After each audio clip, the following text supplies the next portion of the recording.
Hello, welcome to Brockwell Lane, and it's Sunday again, so I'm going to do a little bit more at the layout and show you what I did in between the last update and this.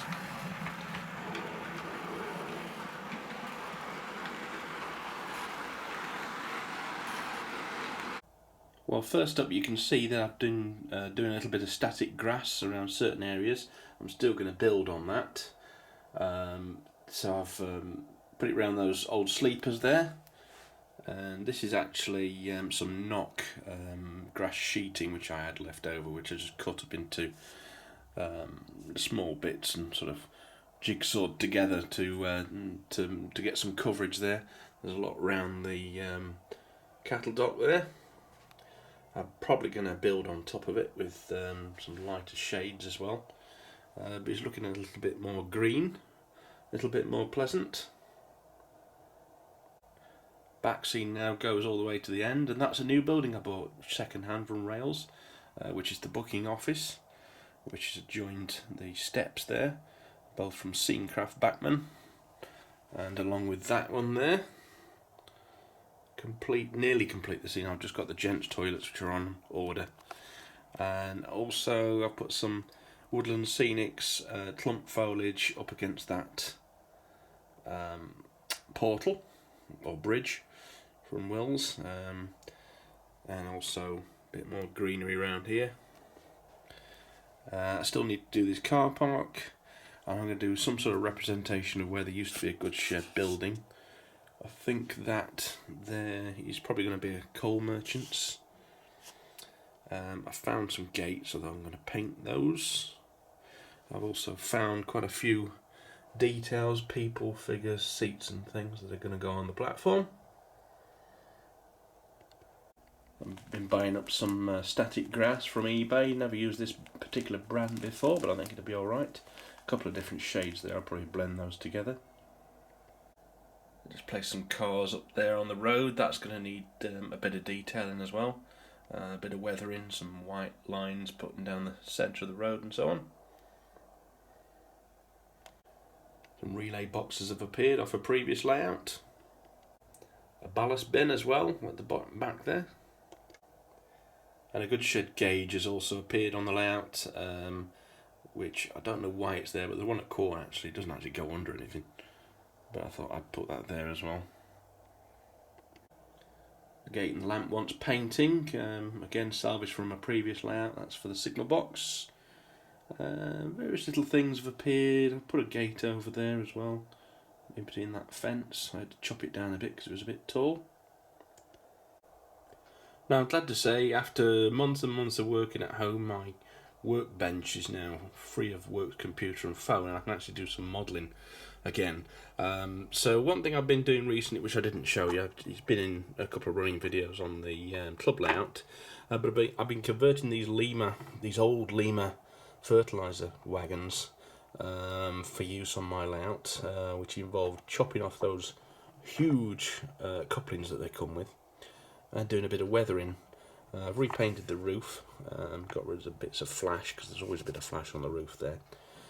This is it's like a framed dirt mixed with dark grey, so just for a weathered appearance on the roof. I've also painted the ends a brown colour because they come in a white, and the photos I could find of the real ones were actually brown on the ends. Again, framed dirt underneath. I haven't actually changed the wheels on these, but I find they don't run too badly anyway, and when they're weathered like that you can't tell that they're a bit over scale. I fitted KDs, I just chopped them off super glue. The KD number 5's on there, so they're a little bit closer. You have to be careful that they're not too close. I've had to adjust some recently. But the weathering, I've been doing, trying to catch this detail on the side. They did look very plastically originally. And how I do that is with panel line accent colour from Tamiya. It's basically just a wash. You can, but this is just ready mixed, and it comes with a little brush in the end, and I just paint that over the joints and the hinges and things, and it runs down into all the gaps, and you get that effect. But of course you do your own enamel mix with some white spirits or acrylics, but I think they're quite good.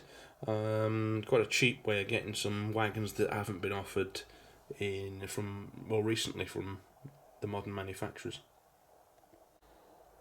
And a special thanks to Alan at Sankey Scenics for making me up these lovely signs, which I'm going to put on my station.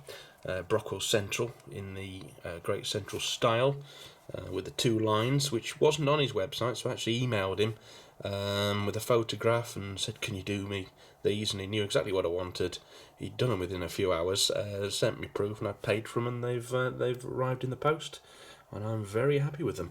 So I'm going to be making some nice station signs up with these. I need to put some legs on them, and there's also, you get all sorts of things on these. See how many you get. Any name you want, he'll do. And I've even got a coal merchant sign with my real name on there, which I'm going to use for the coal merchants on my layout. But some really good quality signs there to use. That'll keep me busy for hours. So check out his website. Say he'll do customised signs in any sort of era you want. I really recommend them. And I've also got a second sheet there of some posters, Midland region posters to match as well. So I'm going to dress up all those buildings which I've been collecting recently and make them look even better. Well, this is the set of steps. This is how you access the station from road level. The road's sort of there, and this is how it comes from Batman. So that's the entry point, and you can see it's got a bit of detail, but some blank boards there, and they just lend themselves perfectly for a couple of these name boards. Not name boards, they're timetable boards, and there's some adverts on there as well, of course. And I'm also going to try and put one of these signs, probably one of the smaller ones, maybe, oops, focus, those smaller ones, maybe one of those somewhere. I don't know quite where I'm going to fit that, but we'll have a go. We'll cut those out and see how it looks. You're not actually going to see this very well, but I just want to do it because, you know, it looks nice. I know they're there. So there we go, looking better already. I just simply cutting these out, and then along the edges using either a black Sharpie, or I've actually got a red, which is the same colour as those signs anyway. And to fix them on, I'm just using PVA. I like PVA because it doesn't leave too much of a mess. You can always get them off in future and wash off or peel off the excess. So that's looking good on the end there. We'll get some more done on the rest of it. So I spent a good hour or so putting the signs all over these buildings. You can see along there we've got Brockwell Central on the side, and on the end they fit particularly well in those little recesses. I'm quite pleased with that. Again, we've got some posters on there. There's an old Brockwell Central sign there. It's going old and rusty, as you can see. I've just blobbed some bits of rust coloured paint, and then the centre's picked out with a little bit of Sharpie, black Sharpie, to make them look really old. Oh, they've also left some old enamel signs which are probably going to be worth something. Most of them have probably been nicked over the years at this particular station, but there's just one or two left. There's one there which is all rusted over. There's another one on the end there which has just got missed and left. So this is the 1960s style signs. So they really need replacing with some more modern ones, but as this line is not used very often, it's probably not going to be very soon before that happens. In fact, the only sign of modern is the little BR emblem up there that tells you it might be in the 1970s. But that's really made a difference to that booking office. Those timetables and the little clock as well, which again is from Sankey Scenics. I cut that out and put that on the blank space. I've also painted the inside of the buildings with the black matte, just in case I put some lighting in them, so that'll stop any bleed through of light. And I haven't even got around to building any station signs on legs yet, so I've got those to do as well. But I think I'll go and put these on the layout now and see how they look. Yep, so they're looking good there. And then the other one will go round about there, I think. There we go, that's fine. Now I know I really should have gone for the red coloured versions, or the cream coloured versions for my era, for the 60s era. These, the green ones are sort of an earlier period, Great Central livery I believe, but these were second hand, and I could always repaint them later if I wanted to. But for now I'm not going to do that. I quite like them straight out of the box there, in that standard colour scheme. Yep, quite happy with that. Now I better go and build some freestanding signs, because I probably need one under there somewhere, as per Quorn.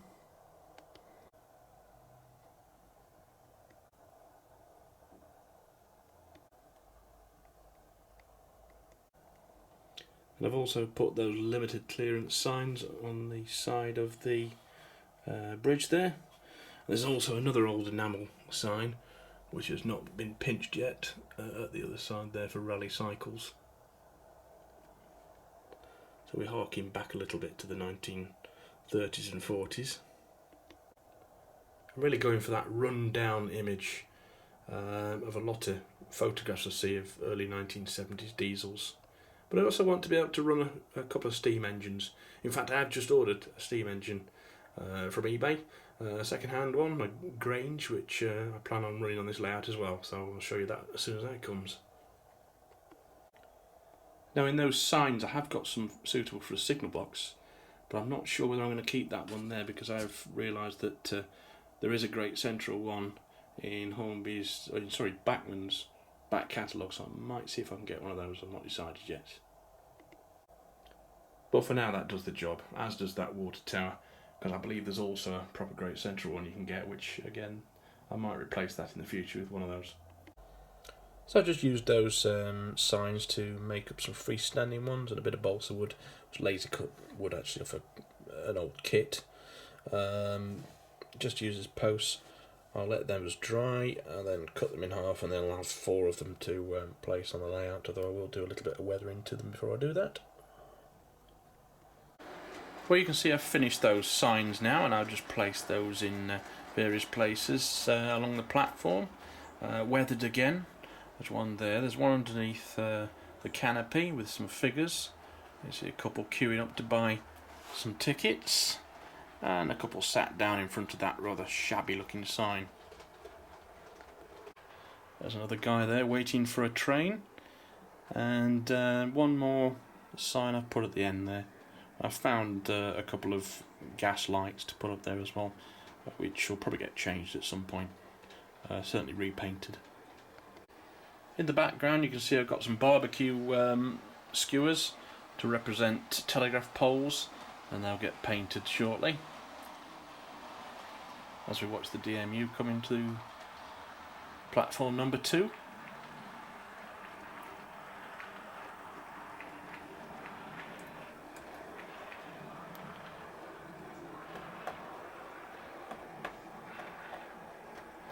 And go straight through because I'm not near the controller, I'm busy filming.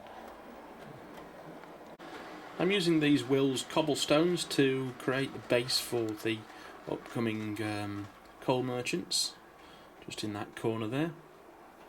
I've also started building the remains of the goods shed, again using those Wills sheets, and then I've just started cutting some what are going to be remains of walls out of balsa wood, just putting little bits of scruffy remains of bricks. It won't matter too much that they don't look like brick walls at the moment, because they'll be painted and weathered and there'll be grass growing through and things. But it's just where the goods shed was, and it was knocked down maybe 10 years ago. I quite like the look of how do you call it? Run-down look of the 1960s, 70s era. It just adds a little bit of history to the scene.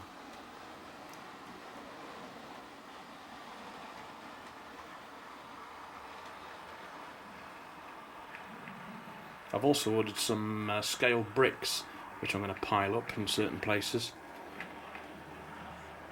which I think should look quite good. I can't show you those yet because they're in the post.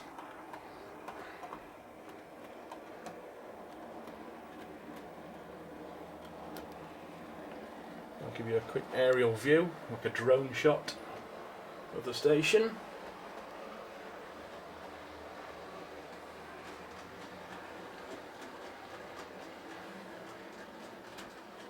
Quite a bit more grassing to do.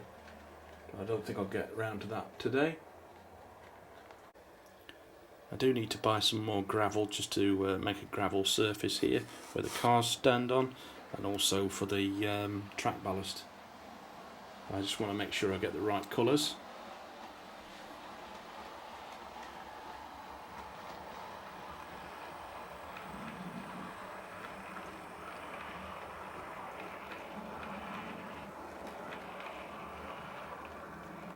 And a backman tree has appeared in this area just to disguise some of the shoddy brickwork on my scratch-built overbridge.